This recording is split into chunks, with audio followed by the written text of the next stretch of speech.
अस्सलाम वालेकुम, नमस्ते, सत श्री अकाल, गुड मॉर्निंग। तो भाई आज की वीडियो का टॉपिक ये है, मेरे साथ एक मेहमान आए हुए हैं, मेरे ऑफिस में ही थे। ये काम तो अपने आए थे, लेकिन मैं इनकी स्टोरी सुन रहा था कि इनके साथ क्या हुआ है।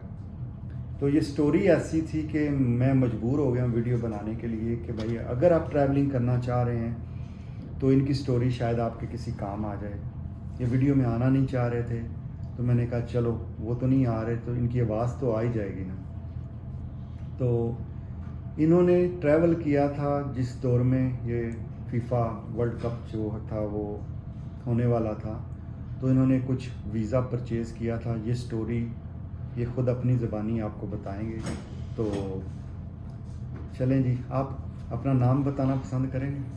जी सर, मेरा नाम मोहसिन है और मैं लाहौर पाकिस्तान से बिलोंग करता हूँ बेसिकली।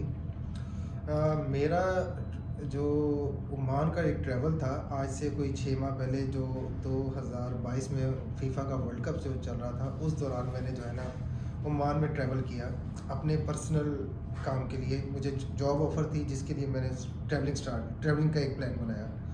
तो मैं बेसिकली लाहौर से बिलोंग करता था, तो मुझे फिर जो मेरा प्लान एग्जीक्यूट हुआ वो मेरा कराची से होना था, यानी कि मुझे लाहौर से कराची जाना था, कराची से फिर मैंने ओमान जो है ना ट्रैवल करना था। ठीक। और मैंने उस सब के लिए अपने सारे डॉक्यूमेंटेशन वगैरह जो मेरे पास, जो मुझे मेरे एजेंट ने प्रोवाइड किया, वो सब मेरे पास थे। मैंने एक प्रॉपर एक चैनल के थ्रू मैंने वीज़ा अपने एक एजेंट से लाहौर से परचेज़ किया। किसी के रेफरेंस से मेरे जानने वाले थे, उनके रेफरेंस से वो आगे जानने वाला था, तो मैंने उससे वीज़ा परचेज़ किया जिसकी मुझे कॉस्ट उस टाइम तकरीबन 1,65,000 रुपये पड़ी थी। ठीक है। और जो मेरी टिकट थी वो मुझे तकरीबन कोई 70,000 की 70,000 की मुझे टिकट पड़ी थी। और ये मुझे वीज़ा तकरीबन 2,30,000-35,000 के अराउंड अबाउट मुझे पड़ा था उस टाइम। और मेरा वो वीज़ा था 2 महीने का, ठीक है। लाहौर से ओमान, पाकिस्तान टू ओमान का। और ये बेसिकली इशू हुआ था फीफा के बिहाफ के ऊपर। उस टाइम फीफा का वर्ल्ड कप चल रहा था, तो फीफा ने कुछ फेवर्स दी हुई थी कुछ कंट्रीज़ को अपने साथ, कि वो उनमें जो फीफा के लिए लोग आना चाहते थे उनको कुछ 2 माह के लिए जो है ना वो ट्रैवलिंग के लिए जो है ना अलाउ कर दिया जाता था। उसमें एक उस टाइम ओमान भी था। मेरे पास एक जॉब अपॉर्चुनिटी थी, तो मैंने उस बिहाफ के ऊपर इस वीज़े को जो है ना अप्लाई किया और मुझे वो वीज़ा मिल गया। अच्छा, ये जो वीज़ा आपने लिया था, ओमान का वीज़ा अलग से था आपके पास? जी, मैं हुआ ये कि मुझे जो है ना इस डॉक्यूमेंट वीज़ा था? ये ई वीज़ा था, लेकिन मुझे इसके बारे में इतनी इन्फॉर्मेशन नहीं थी, क्योंकि मैं इससे पहले मैंने मैंने ट्रैवलिंग की थी।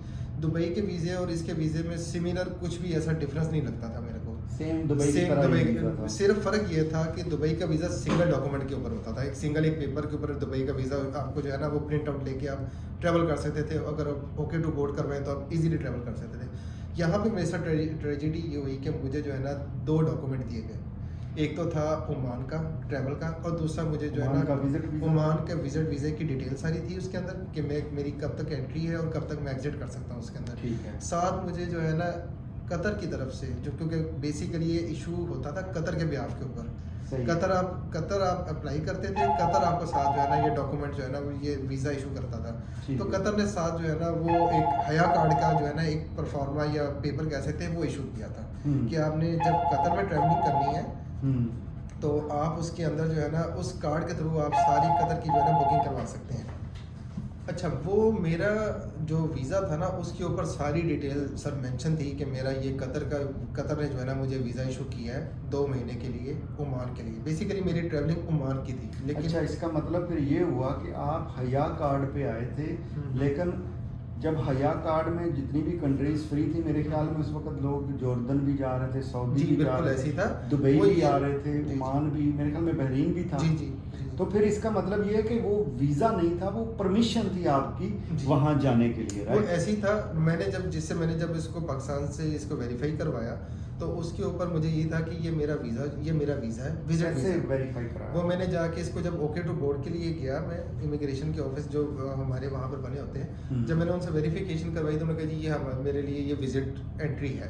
इस ठीक है। उस वीज़ा के ऊपर मेरी विजिट एंट्री है। उन्होंने उसको वेरीफाई करके मुझे ओके टू बोर्ड करके एक स्टैंप वगैरह जो भी वो एक प्रोसीजर था वो करके दे दिया। उसके साथ मुझे एक हया कार्ड इशू किया गया था। हया कार्ड की कॉपी बेसिकली मुझे जो है ना वो मुझे प्रोवाइड की गई। उसको जस्ट मैंने एज ए डॉक्यूमेंट जो है, जो मेरी ज़िंदगी की सबसे बड़ी गलती थी कि मैंने उसको just as a document consider किया। आपने उसको चेक नहीं किया? मैंने उसको चेक नहीं किया, मैंने उसको जस्ट एज ए डॉक्यूमेंट जो है ना उस पेपर के उस अपना जो वीज़ा था उसके साथ मैंने उसको एज ए डॉक्यूमेंट कंसीडर किया, जो मेरे लिए बहुत बड़ी गलती थी। और मैं जिस ट्रैवल एजेंसी से या जिस इमिग्रेशन ऑफिस का आप कह रहे हैं वहाँ से उन्होंने बेसिकली ना ये प्रॉब्लम हमारी ये है कि हम बीइंग अ मुस्लिम या बीइंग अ पाकिस्तानी हमें जो है ना इजी वे बहुत अच्छे लगते हैं। मैंने किसी जानने वाले रेफरेंस वाले से बात की, उसके आगे कोई जानने वाला था, उसने मुझे वीज़ा अरेंज करके दे दिया। उसने मे बी डेफिनेटली उसने अपनी कमीशन उसमें लाजमी अपना मार्जिन रखा हुआ था, उसके पास भी ये इन्फॉर्मेशन नहीं थी।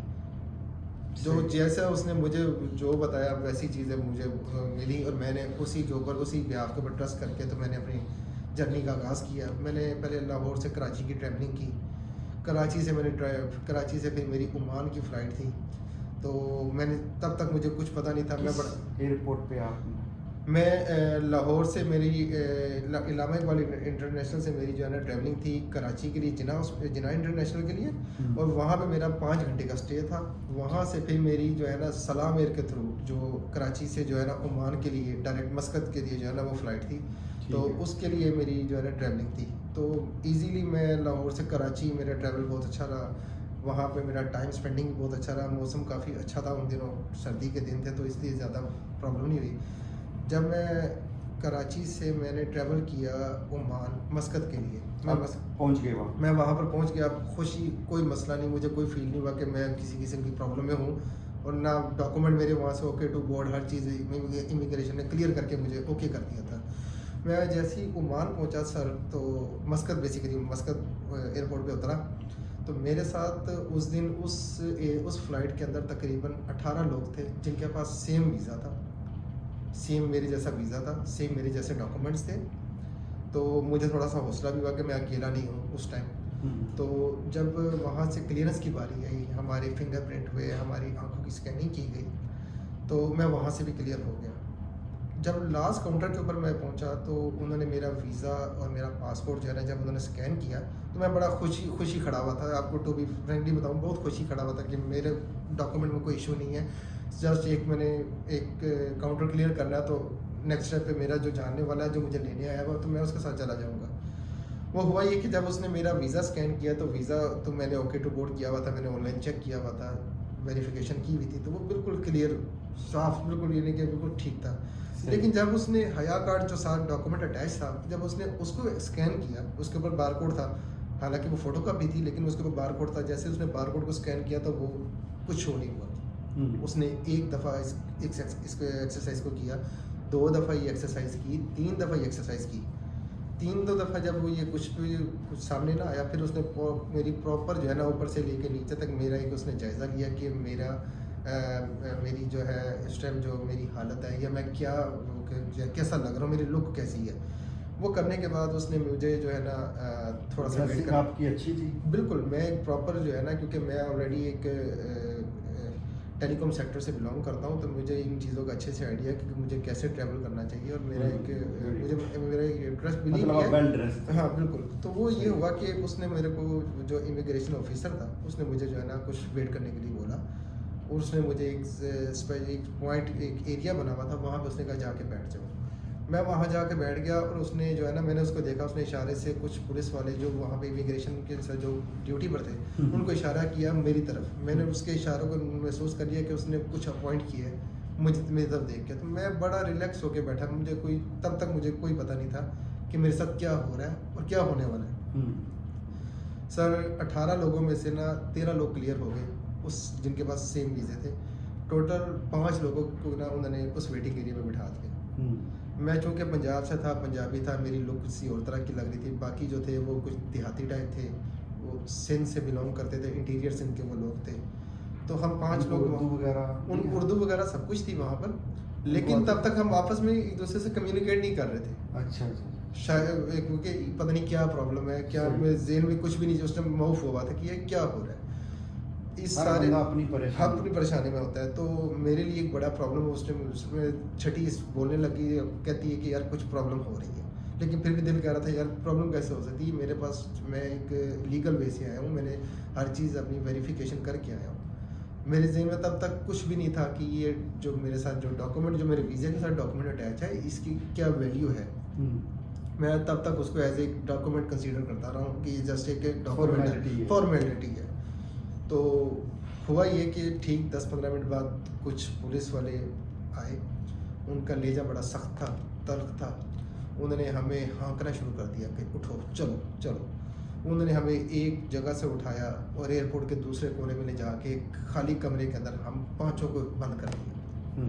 वहाँ पर सिवाय एक कैमरे के अलावा, जो बिल्कुल एक जगह फिट हुआ था, फिक्स था, उसके अलावा कमरे में कोई चीज़ नहीं थी, ना कोई कुर्सी, ना कोई बैठने की जगह, ओपन फर्श। हम लोग रात के जागे हुए, थके हारे हुए ज़मीन पे बैठे, कोई किसी अंदाज में लेट गया, कोई किसी अंदाज में बैठ गया, कि टाइम गुजारने लग गए। तकरीबन 3 घंटे के बाद वो लोग फिर से आए, उन्होंने हमें वहाँ से बाहर निकाला। तब तक मैं ये सोच रहा था कि शायद मेरे डॉक्यूमेंट का कोई इशू होगा तो वो वेरिफिकेशन करेंगे। मुझे उस टाइम तक मैं बिल्कुल रिलैक्स था, मुझे पता था कि मेरे डॉक्यूमेंट्स में इशू कुछ नहीं हो सकता। लेकिन जब उन्होंने दरवाज़ा खोल के हमें बाहर निकाला, मैं उनसे इंग्लिश में बात करने की कोशिश पूछ रहा था कि मेरे साथ क्या मामला हैं, मुझे कुछ एक्सप्लेन करें। वो उनका टोन, उनका अंदाज़ ही कुछ और था। उन्होंने सर हमें जो है ना वहाँ से निकाला, एक कोने से, एयरपोर्ट के एक कोने से निकाला, पैदल चलाते चलाते हमें एयरपोर्ट के दूसरे कोने पे ले गए। काफ़ी लंबा सफ़र हमने पैदल तय किया, तकरीबन कोई 15 से 20 मिनट की हमने वॉक की होगी। उसके बाद उन्होंने हमें वहाँ पर ले जाकर एक कमरा, बड़ा कमरा था, उसको जब उन्होंने खोला तो अंदर एक और कमरा था। मैंने थोड़ा सा ना उस कमरे को देखा, आइडिया हुआ कि ये कुछ जो है ना जेल टाइप सी चीज़ है। तो जो पुलिस वाले थे उनमें से एक जो है ना बड़े सख्त अंदाज में हमें कहते हैं, मेरे को उसने बोला, सबसे पहले मैं आगे था, मेरे साथ पीछे 5-4 सिंध के जो लोग थे, हमारे पाकिस्तानी भाई, मैं आगे था। तो मुझे उसने कहा कि अपना जो भी सामान जो तुम हैंड कैरी के तौर पे जो तुम्हारे पास है, उसने मेरे को एक बास्केट दी कि इसके अंदर रखो। उसने बाकायदा वीडियो बनाना शुरू की, उसने वो सामान बास्केट के अंदर रखा। उसने इवन कि मेरी मोबाइल, मेरा वॉलेट, मेरी घड़ी, मेरी अंगूठी और मेरी अगर कोई, उसने इवन कि मेरा तावीज़ तक चेक किया कि मेरे गले में कोई तावीज़ है तो उसके अंदर कोई ऐसी हार्ड कोई चीज़ तो नहीं है कि जो मैं उसको इस्तेमाल कर सकूं। यहाँ तक कि उसने मेरे जूते तक उतरवा दिए। सिर्फ मेरे पाँव में एक मेरे सॉक्स थी, जराबे जिसको उर्दू में बोलते हैं, वो थी। उसके बाद यही एक्सरसाइज बाकी चारों के साथ भी की गई। उनको एक अलग प्लास्टिक की टोकरी दे के उसके अंदर उनका सामान रखवाया गया, और रखवाने के बाद उन्होंने दरवाज़ा खोल के हमें जानवरों की तरह अंदर फेंक दिया। जब मैं अंदर कमरे में गया तो बिलीव करें सर, मेरी जो है ना एक दफ़ा ऊपर की सांस ऊपर और नीचे की सांस नीचे ही रह गई। के अंदर तकरीबन कोई 70 से 80 लोग बंद थे, और सब मुख्तलिफ कंट्रीज़ के थे, जिसमें पाकिस्तान के भी थे, इंडिया के भी थे, बंगाल के भी थे, कुछ आउट ऑफ कंट्री, यानी कि अगर मैं उसको बोलूँ कि यूरोपियंस भी थे, वो भी थे। तो पहले तो समझ नहीं आई कि हुआ क्या है। 10-15-20 मिनट तो सिर्फ यही नहीं, अपने हवास पे कंट्रोल करने में लग गए कि यार मैं जेल में पहुंच गया हूँ, मैं पाकिस्तान से कहाँ से चला और मैं यहाँ पे जेल में पहुंच गया हूँ, और क्यों पहुंच गया हूँ मुझे भी नहीं पता। ये सारे प्रोसीजर को समझने मुझे अपने हवास को हाल करने में आधा घंटा लग गया। जब आधा घंटा थोड़े बाद वहाँ पर जो लोग पहले से मौजूद थे, उनमें से जो पाकिस्तान के थे, क्योंकि वहाँ पे मैंने ये कल्चर देखा कि आपको सबसे पहले अंदर से आवाज़ ये दी जाती है कि पाकिस्तान से हो, किस कंट्री से हो, जिस कंट्री के हो तो उन लोगों के साथ जो है ना आपको बिठाया जाता है। सही। तो जब मैं वहाँ पर, सब लोग अलग अलग, सब लोग अलग कोना मल के, जिसको हम पंजाबी में कहते हैं जगह मल के बैठ जाते हैं। तो फिर जिस कंट्री से आप बिलोंग करते हो, वहाँ के जो लोग होते हैं वो फिर आपको अपने साथ अटैच कर लेते हैं, या आप उनके साथ जाके अटैच हो जाते हो। बिल्कुल ठीक है, मैं समझ रहा हूँ इस चीज़ को। क्या तो वो हुआ ये कि वहाँ पे मेरे से पहले कुछ पाकिस्तानी बंद थे, उनमें से कोई एक इस्लामाबाद से था, एक गुजरावाला से था, एक साहिवाल से था। हर किसी की अपनी अपनी स्टोरी थी। सबसे पहले यही सवाल किया गया किस चक्कर में अंदर आए हो। मैंने उनको एक बात हुई, मैंने कहा मुझे खुद नहीं पता मेरे साथ हुआ क्या है। ठीक है। तो मैंने अब उनसे, जब बंदा आता है तो फिर उनसे पूछता कि यार तुम किस चक्कर में आए हो। फिर हर बंदे की अपनी एक अलग स्टोरी थी, अपनी उसकी एक अलग जो उसकी आप बीती थी। कोई किसी का किसी कंट्री के अंदर कोई मसला था, वो वहाँ पे बैन था, तो यहाँ पे ओमान या मस्कत ओमान के अंदर जो है ना उसकी एंट्री ममनू थी। यहाँ पे वहाँ पे जाके मुझे पता चला कि अगर आपने पूरे गल्फ़ के अंदर कहीं भी अगर आपके ऊपर कोई भी किसी किस्म का एलिगेशन है तो आप ओमान में ट्रैवल नहीं कर सकते। वहाँ पे जाके मुझे पता चला, जेल में जाके। अच्छा, इसका मतलब पूरी गल्फ कंट्रीज में कहीं भी कोई प्रॉब्लम है तो आप ओमान नहीं जी जा जी, मैंने वहाँ पे ऐसे ऐसे लोग देखे कि जिनका मसला 2007 का था, कि वो 2007 में सऊदी अरेबिया से बैन हुए सही। और 16 साल बाद उन्होंने ट्रैवलिंग की ओमान में, और वो एयरपोर्ट से ही उनको पकड़ लिया गया कि जनाब आपके ऊपर 2007 का केस है, आप बैन हो वहाँ पर। किस किस्म का केस था? अब वहाँ पे ना मुख्तलिफ लोगों की मुख्तलिफ कियास रही। कुछ लोग इस तरह के बैन थे कि अगर वो ओवर स्टे में थे, पकड़े गए, उनको बैन करके वापस भेज दिया। किसी का अपने अरबाब के साथ मसला हुआ, किसी के ऊपर कोई केस मतलब बना, वीजा रिलेटेड ही सारे वीज़ा रिलेटेड सब चीज़ें, कोई क्रिमिनल, कोई किसी क्रिमिनल के अंदर। क्योंकि ओमान के अंदर जब मैं वहाँ पर गया तो मैंने देखा ज़्यादातर लोग वो वहाँ पर आते थे जो इलीगल वे से एंट्री कर चुके होते थे या किसी जगह इलीगल वे से पकड़े गए होते थे। जब किसी न किसी वजह से उनके ऊपर कहीं ना कहीं कोई ना कोई। दुबई वाला भी मिला? मेरे को वहाँ पे एक दुबई का लड़का मिला, वो हमारे लाहौर से बिलोंग करता था। उसने 2013 के अंदर अपने अरबाब के साथ लड़ाई की, 2013 में। यहाँ? हाँ जी, दुबई में। अच्छा। 2013 में उस पर केस बना, वो 1 साल दुबई में यहाँ पे उसने जेल काटी। 2014 में या 14 के एंड में वो पाकिस्तान वापस चला गया। उसने 6-7 साल वहाँ पे स्ट्रगल की, तो उसका वहाँ पे दाना पानी या उसका सर्वाइव नहीं कर सका, तो फिर उसने यहाँ वहाँ रिश्तेदारों से पैसे इकट्ठे करके उसने ओमान की ट्रैवलिंग की कि मैं वहाँ पे जाके कुछ बिजनेस करता हूँ या कुछ काम करता हूँ। सही। तो जैसे ही वो ओमान पहुंचा तो उसको पकड़ लिया गया कि तुम्हारे ऊपर तो 2013 का केस था। उसने कहा जी बिल्कुल केस था, लेकिन मैं 7 साल या 8 साल बाद ट्रैवल कर रहा हूँ, और बाई लॉ जो वो मुझे बताता था कि जी गल्फ कंट्री का एक लॉ है कि आप 4 साल या 5 साल के बाद। ये को कन्फर्म थोड़ी है, जो कानून है यहाँ जहाँ पे भी है उसकी उनकी मर्जी है, उनका कानून उनकी मर्जी, खैर हम उसको छोड़े। तो वो मुझे जब उनसे, हर किसी की अपनी स्टोरी थी, मेरे जहन में आए कि मेरी क्या स्टोरी है, कि मेरे ऊपर क्या हो गया। क्योंकि मैं इससे पहले 3 दफ़ा मैंने दुबई की ट्रैवलिंग की थी, और मैंने तीनों दफ़ा मैं विजिट वीज़ा पर आया, इन टाइम गया, और इन टाइम ही मैंने कि इन टाइम आपको कोई डाउट नहीं, मुझे कोई डाउट नहीं था, नहीं। मैंने कुछ डाउट नहीं, लेकिन मुझे नहीं पता था कि मेरे साथ क्या हो रहा है। वहाँ पे हर बंदे की अपनी स्टोरी थी। वो सारा दिन मुझे सिर्फ सोचने में गुजर गया कि मेरे साथ हुआ क्या है और मेरे साथ आगे क्या होगा। मेरे जेब में अजीबो गरीब ख्याल है कि यार पता नहीं मेरे सामान में कोई इलीगल चीज़ किसी ने ऐड कर दी है, मुझे तो नहीं पता क्या ऐड हो गया, या किसी ने मेरे सामान में कोई चीज़ डाल दी है, कोई चीज़ मिल गई है। क्योंकि मैं तो घर से सिंपल कुछ कपड़े और अपना जो नॉर्मल यूज़ का सामान था वो लेके आया था। तो वो सारा दिन ना खाया गया ना पिया गया। उस कमरे, उस जेल की ये हालत थी कि एट अ टाइम उसके अंदर तकरीबन 100 से ज़्यादा लोग थे, हर कंट्री के। ज़्यादा तो उसमें बंगाल के थे, इंडिया के थे, हमारे पाकिस्तान के भी थे। लेकिन वहाँ पर प्रॉब्लम ये थी कि दरवाज़ा वहाँ पे से 2 दफ़ा खुलता था दिन में, सिर्फ खाने के लिए, या किसी को अंदर डालना होता था। बाहर जाते हुए मैंने किसी को नहीं देखा पहले दिन। वहाँ पे भी सिर्फ चारों कोनों पे कैमरे लगे हुए थे और एक स्पीकर लगा हुआ था जिसके ऊपर सिर्फ अजान से पता चलता था कि ये टाइम क्या हो रहा है, नहीं तो टाइम कभी नहीं पता चलता कि आज इस अभी मेरे पास वहाँ पे टाइम क्या चल रहा है। जब वहाँ पे सिर्फ एक अजान के अजान मगरिब हो रही है तो पता चल गया कि मगरिब का टाइम हो गया, शाम हो गई है, नहीं तो इसके अलावा कुछ पता नहीं चलता था कि हमारा टाइम क्या चल रहा है, कि मैं किस टाइम। ये अजान किस? जी जी बिल्कुल, वहाँ पे सिर्फ इतना होता था कि वो अजान पूरी सुनाते थे कि अजान फजर है, तो उसके बाद फिर पहले स्पीकर बोलता था कि अजान फजर, उसके बाद फजर की अजान बोली जाती थी, उसके कोई आधे घंटे बाद हमें आइडिया हो जाता था कि अब खाने की बारी आ गई, तो खाने के लिए या फिर किसी को अंदर डालने के लिए जो है दरवाज़ा खुलता था। सही। तो सर वो मेरा दिन बहुत मुश्किल से गुजरा, परेशानी में गुजरा, कि सोच सोच के गुजरा कि मैं अपने घर वालों से बात करके फ़्लाइट में बैठा हूँ, मैं अपने घर वालों से, वाइफ से बात कर रहा था कि मैं अभी 2 घंटे में ओमान पहुँच के तुम्हें कॉल करूँगा। तो वो 2 घंटे मुझे समझ नहीं आ रहे थे मेरे घर वाले किस अज़ियत में होंगे, कि घर वाले जाग रहे होंगे, सोच रहे होंगे अभी इसका मैं क्या फ़ोन करेगा, पहुँचेगा, ये करेगा या कोई बताएगा।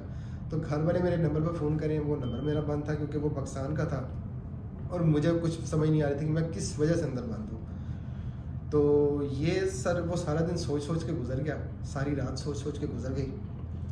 एक दिन गुजर गया, सिर्फ दरवाजे में जब किसी से पूछने की कोशिश करो तो वो कोई जवाब नहीं देते थे। वहाँ पे आपके साथ सलूक जेल के अंदर ये होता था कि आप वाकई मुजरिम हैं, कि आपने कोई इलीगल चीज़। वो सर वही कि पहला दिन मेरा बड़ा अज़ियत में गुजरा, सोच सोच के गुजरा, ना कुछ खाया जाए ना कुछ पिया जाए, सिर्फ सोच सोच के कि मैं यहाँ पे क्यों हूँ, अब मेरी आगे की लाइफ क्या होगी ना मुझे कोई बताता था। सब लोग जो है ना डराते थे कि यहाँ पे तो ये जो एक जो गल्फ़ का लॉ है कि आपके ऊपर कोई इलीगल एक्टिविटी या कोई चीज़ ऐसी डल जाए तो आप तो फिर एक लंबे टाइम के लिए जो है ना भूल जाएं कि आप बाहर की कोई दुनिया देख सकें। तो मेरे ज़हन में सारा दिन यही चीज़ सोचते में गुजर गई कि मेरे ऊपर ऐसी क्या चीज़ मैं ले आया हूँ या मैंने कोई ऐसा क्या काम कर लिया है। तब तक मुझे नहीं पता था कि मेरे डॉक्यूमेंट का मसला चल रहा है या मेरे वीज़े का कोई इशू चल रहा है। तो वो हुआ ये कि वो पहला दिन और पहली रात सिर्फ सोच सोच के गुजर गई। ना कुछ खाया जाता था, टाइम तो गुजरता ही नहीं था, नींद भी नहीं आती थी घर वालों की सोच सोच के कि मेरी वालदैन या मेरे भाई या मेरे वाइफ या मेरे रिश्तेदारों को जब ये पता चलेगा कि मैं वहाँ पे बंद हूँ, हर कोई अपना ही नज़रिया लेके बैठ जाता है कि पता नहीं उस बाकी इसने कुछ किया होगा जिसकी वजह से किया, इतनी दुनिया जाती है वो क्यों नहीं बंद होती, ये कैसे बंद हो गया। अजीब से ख्याल दिमाग में चल रहे थे, खिचड़ी से पकी हुई थी दिमाग में कि मैं क्या करूँ क्या ना करूँ। जो साथ वाले थे हर किसी के एक अपनी स्टोरी थी, अपने नज़रिए थे। जितने लोगों से मिले सब के सब वहाँ पे जो है ना अगर बंद थे ना उनमें से मुझे लगता था मेरे अलावा सभी क्रिमिनल हैं तो बंद हुए, और अगर वो बंद हुए तो उनकी स्टोरियाँ भी बिल्कुल उनकी लाइफ के साथ मैच होती थी। किसी के ऊपर किसी ने 2013 के ऊपर अपने अरबाब के साथ लड़ाई की दुबई में, और वहाँ पे 1 साल वो वहाँ पे जेल काट के पाकिस्तान गया, वहाँ से पाकिस्तान से फिर उसने 8 साल बाद ट्रैवलिंग की और वो ओमान पकड़ा गया। पकड़ने से बना जैसे ही एयरपोर्ट पे उतरा उसने अपनी फिंगरप्रिंट या स्कैनिंग करवाई तो पता चला कि जी उसके ऊपर तो केस था। और ओमान का ये मुझे तब पता चला कि ओमान में ये है कि पूरे गल्फ़ के अंदर कहीं भी आपने कोई भी आपके ऊपर किसी भी किस्म का केस हुआ हो, आपने उसकी सज़ा भी काट दी हो, लेकिन आपकी ओमान में एंट्री फिर भी नहीं है। ओमान आपको बिल्कुल भी जो है ना वो एंट्री नहीं देगा पूरे गल्फ़ के अंदर कहीं भी आपने कुछ किया हो। वहाँ पे ऐसे ऐसे लोग मेरे आंखों के सामने से वहाँ पे थे जिनके ऊपर 2007 के केसेस थे, यानी कि 16 साल पहले उनके ऊपर केस हुआ डिपोर्ट होने का, लेकिन अभी तक उनके रिकॉर्ड के अंदर उनका नाम है। तो इस तरह करके मेरे लिए वो बहुत मुश्किल जस्टिफाई और डाइजेस्ट करना मुश्किल हो रहा था कि मैं यहाँ पे क्या कर रहा हूँ। तो वो खैर सोचने वो टाइम जो है ना सबसे बड़ा कातिल होता है ऐसे टाइम पे जो है ना गुजरता ही नहीं है। तो वो बड़ी मुश्किल से टाइम गुजर रहा था, सब लोग बहुत ही मुश्किल से, और टाइम गुजर ही नहीं रहा था। पहली बात तो ये है कि 1 मिनट जो है ना 1 घंटे के बराबर हुआ था वहाँ पर। तो एक दिन गुजर गया, रात गुजर गई, सोच सोच के नींद भी ना आए। जो वहाँ पे आदि मुजरिम थे जिनको अपना पता था वो लंबी तान के सो रहे थे, अकेला मैं वहाँ पे बैठा जाग रहा होता था कि और सोच रहा था कि मेरा अगला स्टेप क्या होगा, मैं भागूँ। हर बंदे के ज़हन में अजीब से ख्याल आते हैं कि मैं यहाँ से फिल्मी अंदाज में इंसान सोच रहा था कि यार कोई भागने का अंदाज़ मिल जाए तो मैं उड़ के पाकिस्तान चला जाऊँ, मैं कभी ज़िंदगी में वापस यहाँ पे नहीं आऊँगा। तो वहाँ पर ये दिन गुजर गया, पहला दिन गुजर गया, पहली रात गुजर गई, दूसरा दिन भी इसी तरह गुजर गया। वहाँ पे मुझे कोई कुछ नहीं बताता था। दरवाज़ा वहाँ पे जो यानी कि जेल का जो माहौल था वो ये था कि वहाँ पे दरवाज़ा सिर्फ दिन में 2 दफ़ा खुलता था, एक खाने के लिए और दूसरा कोई नया कैदी अंदर आता था। तो मैंने किसी को बाहर जाते भी नहीं देखा वहाँ पर। तो वहाँ पे दूसरी और तीसरी दिन, और यानी कि दूसरा दिन पूरा था और तीसरे दिन की शुरुआत में रात को जो है ना वहाँ से मेरा जो पाकिस्तान का एक लड़का था वो बंद था, मेरे से पहले का बंद था, उसके ऊपर ये कुछ केसेस थे तो उसको डिपोर्ट किया जा रहा था। उसको पता था? उसको बता दिया गया था। अच्छा, उसको ऑलरेडी उसके ऊपर केसेस थे, तो वो उसने मुझे बताया था कि मैंने 2013 में दुबई में वो काम करता था, तब उसने अपने अरबाब के साथ लड़ाई की और उसको मारा पीटा, कुछ इस तरह का उसका नुकसान किया कि उसको 1 साल की कैद हुई दुबई में 2013 में। और 2013 से वो कहता है कि मैंने तकरीबन 11 महीने मैंने 2013 से 14 के जो है ना मैंने दुबई जेल में काटा है। तो मुझे वहाँ से फिर उन्होंने डिपोर्ट किया था, बैन करके भेजा था। तो मैं अब 8 साल बाद आया था, मेरे ज़हनों को मालूम नहीं था कि मैं 8 साल बाद आ रहा हूँ तो मेरे ऊपर अभी भी बैन चलता होगा। लेकिन वो फिर भी वो पकड़ा गया, यानी कि एयरपोर्ट से उसको जो है ना वो उसको पकड़ के उसको बंद कर दिया। उस रात उसने पाकिस्तान जाना था तो मेरी उसके साथ बैठ के कुछ गपशप लगती रही, तो थोड़ा सा उसके साथ बात करने के बाद थोड़ा सा रिलैक्स फील होने लग गया। मैंने फिर एक दिमाग में एक तरकीब आई कि मैं इसको अपने भाई का नंबर याद करवाऊँ। मैंने बहुत मुश्किल से उसको अपने भाई का नंबर याद करवाया पाकिस्तान का, उसने याद कर लिया। और अब दुआ थी कि उसको याद रहे पाकिस्तान जाके, ये ना कि वो भूल जाए, लेकिन उसको याद रहा। वो पाकिस्तान पहुंचा अगले दिन सुबह 4 बजे। उसने एयरपोर्ट से मेरे भाई को फ़ोन किया, इस्लामाबाद एयरपोर्ट से, उसने मेरे भाई को फ़ोन किया तो मेरा भाई उस टाइम नमाज के लिए दुआएं वगैरह, 2 दिन से मेरा कोई अता पता नहीं था, घर का माहौल बड़ा सर्द सा था, बड़ा ही परेशानी वाला था। तो जो उस टाइम हम पाकिस्तान में हमारा ये है कल्चर, जब हमारे ऊपर कोई तकलीफ आती है ना तो हम सब घर वाले अल्लाह को बहुत बहुत करीब से याद करते हैं, बहुत ही करीब से याद करते हैं। देखिए वो तो नॉर्मल है। हाँ, बहुत करीब से नहीं, तब बहुत करीब से याद आता है।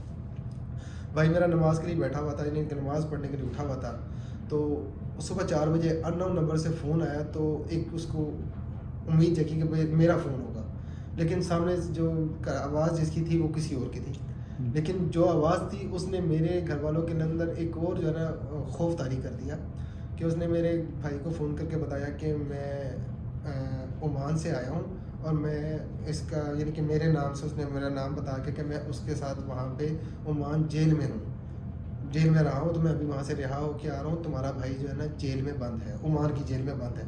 इतना कहने के बाद कॉल डिस्कनेक्ट हो गई।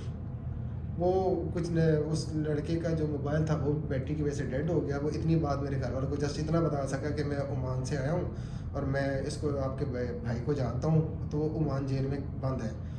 इतना कहने के बाद जब कॉल डिस्कनेक्ट हुई तो मेरे घर वाले, मेरा भाई रोने लग गया। मेरे से छोटा था लेकिन रोने लग गया, भाई तो फिर भाई ही होता है। तो वो जब उस घर वालों में एकदम से माहौल खौफ से तारी हो गया, वालदा उठ के आ गई, घर वाले सब उठ के आ गए। उसने मेरे भाई ने फिर बताया कि इसी तरह मुझे फ़ोन आया है और वो ओमान से, उसने कहा कि मैं भाई हमारा जो है ना ओमान जेल में है, हमें नहीं पता किस वजह से जेल में है, सर इतना क्या कि उसने फ़ोन बंद कर दिया है। अब वो घर वाले उस नंबर पर ट्राई करते हैं तो वो नंबर आगे से बंद मिलता है। वो घर वालों ने फिर जो अपने रिसोर्सेज इस्तेमाल कर सकते थे, जैसे जैसे जिसके जहाँ से जैसे भी लग सकता था, सब ने अपनी अपनी रिसोर्सेज इस्तेमाल करने शुरू किए। तो वो सारा दिन जो है ना, ये तकरीबन तीसरा दिन था, मुझे ओमान जेल में बंद हो गए। ये सारा दिन पाकिस्तान में ये एक्सरसाइज होती रही कि मेरे घर वाले रिसोर्सेज लगाते रहे कि मेरा पता कर सके मैं ओमान में वाकई भी हूँ या मैं किधर हूँ, कहाँ हूँ। तो ये पता करने में उनका दिन गुजर गया। यहाँ मेरे साथ जो ट्रेजेडी थी कि मैंने तीसरे दिन वहाँ पे हल्ला मचाना शुरू कर दिया। बहुत ज़्यादा मैं फ्रस्ट्रेटेड हो चुका हुआ था, 3 दिन से मैं बंद था। जिस दोस्त बन चुका था बेसिकली मेरे साथ जेल में था, तो वो एक तो वो दोस्त भी चला गया, मैं बिल्कुल अकेला था। तो फ्रस्ट्रेशन में आके मैंने दरवाजे को टकरे मारने लग गया। दरवाजे को मैंने टांगे, मुक्के, गालियाँ जो मुँह में आता था मैं बड़बड़ाने लग गया। उसका असर ये हुआ कि आधे पौने घंटे के बाद, 1 घंटे के बाद वहाँ पे 3-4 पुलिस वाले और उनके साथ एक अरबी लिबास के अंदर हमारा पाकिस्तानी आया। उसकी जो अल्फाज थे, उसका लहजा मुझे उससे वो लगता था कि वो कराची का है। उसने आके बड़े तलख से अंदाज में मेरे से पूछा कि क्या मसला है तुम्हारा, तुम क्यों ये काम कर रहे हो, टांगे मार रहे हो, गालियाँ दे रहे हो, क्यों, क्या मसला है तुम्हारा। फिर मुझे जब उसकी आवाज़ सुनी तो मुझे हौसला हुआ, चलो कोई पाकिस्तानी आया जिसकी मैं अपनी अपनी अपनी जो है ना रोदात सुना सकूँ कि मेरा मसला, मुझे मैं क्या तकलीफ में हूँ। मैंने फिर उससे पूछा कि मुझे खुद नहीं पता कि मैं यहाँ पे क्यों बंद हूँ। तो उसने मुझे बताया कि तुम्हारे डॉक्यूमेंट्स का मसला है, वीज़े का मसला है। जब उसने इतनी बात की तो मैं फर बोलने लग गया, क्योंकि मैं 3-4 दिन से फ्रस्ट्रेशन में था। तो मैं ज़रा तलख अंदाज में उसे बोलने लग गया कि मेरे डॉक्यूमेंट का मसला कैसे हो सकता है वीज़े का, मैंने तो इसको खुद ऑनलाइन चेक किया और मैंने इसको ओके टू बोर्ड करवाया, ये तो 2 नंबर हो ही नहीं सकता। तो उसने कहा कि तुम्हारा वीज़ा ठीक है, तुम्हारा जो हया कार्ड इशू किया गया था स्टार्ट में जब तुमने वीज़ा लिया था वो 2 नंबर है। तो मैंने उसको बताया कि ये तो मेरे एजेंट ने दिया था। उसने कहा ये हमारा मसला नहीं है, यानी ये तुम्हारा मसला है। तो मैंने कहा इसका हल क्या है। उसने कहा इसका हल ये है कि तुम यहाँ से आगे ट्रैवल नहीं कर सकते, यानी कि तुम ओमान में एंट्री नहीं कर सकते। तो मैंने कहा फिर आप मुझे वापस में पाकिस्तान भेज दो। तो उसने कहा कि आप अपने टिकट के पैसे अरेंज करो फटाफट। तो मैंने उसको अपनी टिकट दिखाई कि मेरे पास ऑलरेडी 15 दिन की रिटर्न टिकट है, मेरा वीज़ा 2 माह का है, लेकिन मेरा जो टाइम पीरियड है मैंने 15 दिन के लिए जो है ना मैं यहाँ पर आया हूँ। तो उसने जब मेरी टिकट चेक की, उसने फिर टिकट वेरिफिकेशन के लिए भेजी। वो सारा प्रोसीजर करने के बाद उसने मुझे बताया कि मैं दोबारा तुम्हें बताता हूँ। ये क्या कि वो चला गया। रात को तकरीबन 1-1:30 बजे वो दोबारा मेरे पास मेरे रूम में वहाँ पर आए। मेरा रूम तो नहीं मैं कह सकते, वो जेल खाने में आए। उन्होंने वहाँ पे आके मुझे आवाज़ दी कि उठो जल्दी से। मैं उठा और आके उन्होंने मुझे बोला कि अपना सामान जो भी है ना उसको फटाफट उठाओ। मैंने सामान उठाया, जूते मैंने पहने नहीं थे, वो मैंने हाथ में पकड़ लिए। वहाँ से मुझे उठा के उन्होंने साथ जो है ना, जिस एयरलाइन से मैं 3 दिन पहले मैं आया था, उसी एयरलाइन से जिस टाइम से मैं आया था उसी टाइम की जो एयरलाइन वापस जहाँ से मुझे लाया गया था उसी जगह की मुझे जो है ना वापसी की मुझे टिकट दी गई। यानी कि मैं कराची से मैंने ट्रैवल किया था, हालांकि मेरी वापसी जो है ना, जो मेरी कंफर्म टिकट थी वो मेरी ओमान से लाहौर की थी। ठीक उन्होंने है। आपको कराची मुझे भेजा। जहाँ से मैंने ट्रैवल किया था जिस डेस्टिनी से, उन्होंने मुझे वापस उस डेस्टिनी की मेरी टिकट जो है ना फ़्लाइट अरेंज करके दी, और जिस फ्लाइट से आया था वो उसी फ्लाइट से मुझे वापस भेजा गया। वो हुआ ये कि मुझे जब मैं जा रहा था तो मुझे उन्होंने एयरपोर्ट की लॉबी में बिठाया, तो मैंने उसी टाइम कुछ अपने पाकिस्तानी 2 भाई बैठे हुए थे, उनसे रिक्वेस्ट करके मैंने उनसे इंटरनेट का जो है ना कुछ अप्रोच की, इंटरनेट का कनेक्शन वाईफाई के हॉटस्पॉट के थ्रू लेके मैंने जैसे ही अपना नंबर ऑन किया तो मेरे नंबर पर तकरीबन 800 से ज़्यादा जो है ना कॉल्स आई हुई थी। एक मिनट, मैं ये एक चीज़ मैंने एक पॉइंट नोट किया है आपकी बात से कि जिस एयरलाइन से आप आते हो उसी एयरलाइन से वापस भेजा जी, जाता है। ये मैंने वहाँ पर ना आपकी बात में यहाँ पे मैं थोड़ा सा करेक्शन करता हूँ। मैंने वहाँ पे जितने लोगों को जाते देखा, जिस फ्लाइट से वो आए थे उनको उसी फ्लाइट से वापस भेजा गया। अगर वो सुबह 5 बजे की फ्लाइट से आए थे तो अगले उस फ्लाइट की जो वापसी उस टाइम पर अवेलेबिलिटी होती थी, जिस भी फ्लाइट से वो आए थे उसको उसी फ्लाइट से वापस तो भेजा नेक्स्ट फ्लाइट पे नेक्स्ट फ्लाइट से उसको वापस भेजा जाता या था। अगर सेम से भेज सकते हैं तो उसी हाँ, से भेज- सेम क्योंकि से। मैंने ये एक चीज़ देखी है भाईजान, मैंने 2 लोगों की डिपोर्टेशन की यूट्यूबर्स की वीडियो देखी है। जी। एक बंदे को रशिया से, मॉस्को से वो सर्बिया जा रहा था, जी। तो उसको सर्बिया से डिपोर्ट किया गया तो वो वापस रशिया ही उसको भेजा गया। जी। और दूसरा बंदा जो था वो सर्बिया से अल्बानिया जा रहा था तो उसको वापस सर्बिया भेजा गया। बिल्कुल एग्जैक्टली और मेरे साथ। सेम फ्लाइट पे ही भेजा गया। जी बिल्कुल एग्जैक्टली मेरे साथ यही किया गया। मेरे कहने का मतलब सिर्फ इतना है, आप लोगों को बताने का मकसद सिर्फ भाई साहब को मैंने इसलिए काटा है कि माइंड में रखें, अगर कभी ऐसी सिचुएशन, अल्लाह ना करे ऐसी सिचुएशन किसी के साथ हो, तो ये माइंड में रखें कि जहाँ से आप ट्रैवल कर रहे हैं आपको वापस वहीं भेजा जाएगा, चाहे आपके पास वहाँ का वीज़ा है या नहीं है। एक दफ़ा मैं, एक और भाई साहब मेरे सब्सक्राइबर थे, वो ईरान से जॉर्जिया गए थे, तो उन्होंने भी मुझे ये बताया था कि उनको वापस, उनके पास ईरान का वीज़ा नहीं था लेकिन उनको वापस ईरान डिपोर्ट किया गया था। तो ये ट्रैवलिंग टिप के तौर पे माइंड में रखें कि अगर ऐसी कोई कंडीशन है तो आप माइंड में रखें कि आप जहाँ से आप ट्रैवल कर रहे हैं, जहाँ से आप फ़्लाइट लेके दूसरी कंट्री जा रहे हैं, आपको वापस वहीं भेजा जाएगा। तो ये कन्फर्म हो चुका है ये भाई साहब की एक्सपीरियंस से कि ये ऐसे होता है। तो चलें स्टोरी को ख़त्म जी करते हैं। बिल्कुल, वो यही था। वहाँ से फिर मेरे साथ जो अगला जो स्टेप था वो एक और स्टेप मेरे साथ शुरू हुआ। मैंने वहाँ की जेल से जब निकल के मैं लॉबी में आके बैठा तो एक सुख का सांस आया, चलो शुक्र है मैं यहाँ से निकला हूँ, एक कैद से निकला हूँ, तो मैं यहाँ से अपने मुल्क वापस जा रहा हूँ। तो मैं कुछ दिनों में फिर वापस आ जाऊँगा, क्योंकि मैंने वहाँ से जब ये सारा प्रोसीजर मेरा किया गया तो जो फ़्लाइट अटेंडेंट्स थे मैंने उनसे बात की कि मेरा इशू क्या था। उन्होंने कहा कि तुम्हारा डॉक्यूमेंट्स का इशू है। तो मैंने कहा कोई मसला नहीं, मैं पाकिस्तान वापस जाके तो मैं अपना डॉक्यूमेंट्स का इशू क्लियर करवा के दोबारा ट्रैवल कर लूँगा, क्योंकि मेरे पास एक अच्छी अपॉर्चुनिटी मुझे मेरे हाथ में है, तो मैं उसको मिस नहीं करना चाहता। तो उन्होंने मेरे को बड़ा एक फ्रेंडली से माहौल में बताया कि जी कोई मसला नहीं है, आप दोबारा से ट्रैवल कर लें, वहाँ से डॉक्यूमेंटेशन क्लियर करवाएं, आप दोबारा आ जाएँ। और मैंने एक दिल में सोचा भी था कि मेरे साथ जो ये पिछले 4-5 दिनों के अंदर जो हो चुका है, मेरा वापस आना बनता भी है, ताकि मैं अपने ऊपर ये जो दाग एक किस्म का मेरे नाम के साथ या मेरे पासपोर्ट के ऊपर लग चुका है, मैं इसको क्लियर करूँ। तो वो हुआ ये कि मैं वहाँ से जैसे ही मुझे एयरपोर्ट पर बिठाया गया, एयरपोर्ट से मेरी फ़्लाइट थी वापस ओमान से, मस्कत से कराची की। मुझे कराची की एयरलाइन में बिठा दिया गया। पासपोर्ट, मेरे डॉक्यूमेंटेशन जो है ना, जो फ़्लाइट का जो मैनेजर था जो फ़्लाइट को ऑपरेट करता था, उसके पास थे। मैंने तब तक कोई नोट नहीं किया। मैंने कहा फॉर्मल सी बात है, जब हम कराची उतरेंगे तो ये सारा प्रोसीजर जो है ना हो जाएगा कंप्लीट।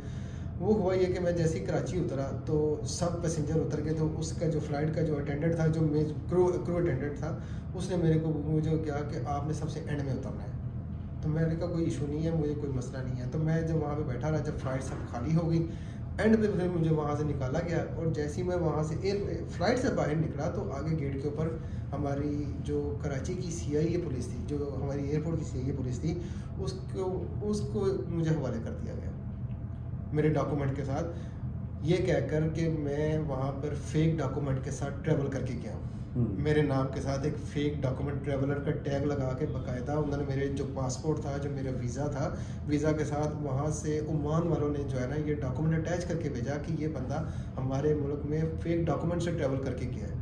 जो मेरे लिए एक बहुत ही बाइस शर्मिंदगी और बाइस तकलीफ़ की बात थी कि मैंने 5 दिन में, एक तो 4-5 दिन अजियत में गुजारे, और यहाँ पे मैं जब पाकिस्तान पहुँचा हूँ, मैं बेसिकली हूँ लाहौर से और मैं कराची में उतरा हूँ। मेरे लिए एक नई जगह है जहाँ पे मेरा कोई जानने वाला नहीं है, कोई रिसोर्स नहीं है, और मुझे वहाँ पे भी जो है ना, एक जेल से निकला तो मुझे दूसरी जेल में जो है ना एक रास्ते में खड़ा कर दिया गया कि जो वहाँ पे हालात थे कराची के, जो कराची को एयरपोर्ट सिक्योरिटी का जो इंचार्ज था, मुझे उसके सामने पेश ही किया गया। मेरे हाथों में हथकड़ियाँ डाली गई थी। तो मुझे पेश करके उन्होंने बताया कि ये बंदा फेक डॉक्यूमेंट पर ट्रैवल कर रहा था। एक बड़े कड़क से अंदाज में सब लोग बोलते हैं कि फेक डॉक्यूमेंट पे ये बंदा ट्रैवल कर रहा है। तो उसका अंदाज़ ये था कि इसको उठाओ, इसको लाठी जेल में भेज दो, अभी भेज दो, ये हमारे मुल्क का नाम बदनाम करके आया। अब मेरे लिए ये एक अलग चीज़ थी कि मैं वहाँ पे 4 दिन एक अलग तकलीफ में गुजार के आया।